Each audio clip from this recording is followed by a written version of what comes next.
তাহলে উপর দিকে যাবে। তাতে আমরা আগে শুনে নেব যে কোন ফুলের আগুনটা লাগছে আসলে। এই ফুলের লোক আমরা আগে নামার সুযোগ দিব।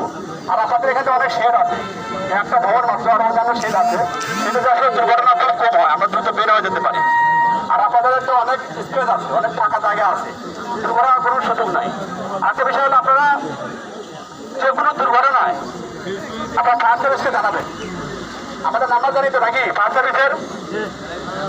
যে কোনো দুর্ঘটনায় 999 কল করবেন অথবা 102-তে কল করবেন। আমাদের হটলাইন নাম্বার 102 এবং 999-এ কল করলে আমাদের সেবা পাবেন।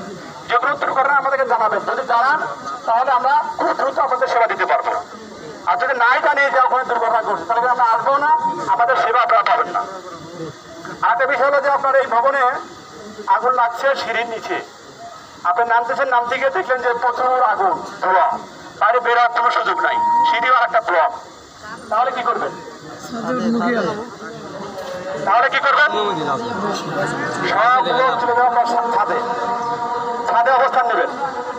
ঠিক আছে? যেহেতু এখানে বের হওয়া যাচ্ছে না, আপনার কষ্ট করে ছাদে যাবেন।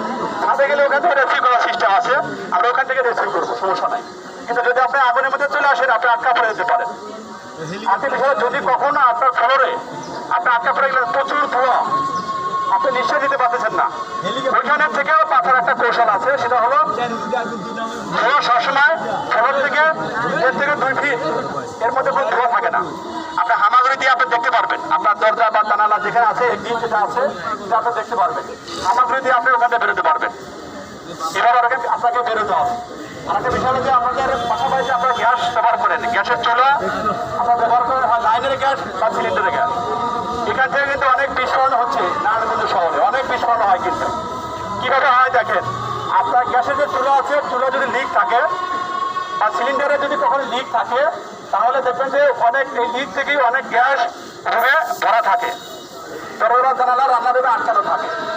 সকালে উঠে যদি আপনি ম্যাচের কাটি দেন তাহলে একবার বিস্ফোরণ হয়ে যাবে, কারণ আপনার রুমটা গ্যাসে ভরা।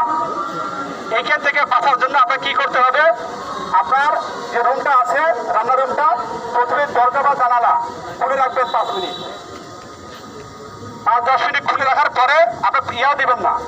যদি আপনি লাইটও দেন, লাইটে যে সুইচ আছে না, সুইচ দিলেও কিন্তু আগুন ধরে যেতে পারে।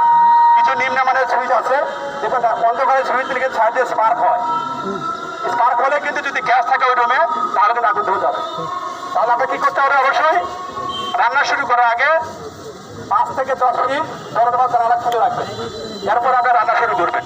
তাহলে বিস্ফোরণ বা গ্যাস থেকে আগুন লাগার কোনো সম্ভাবনা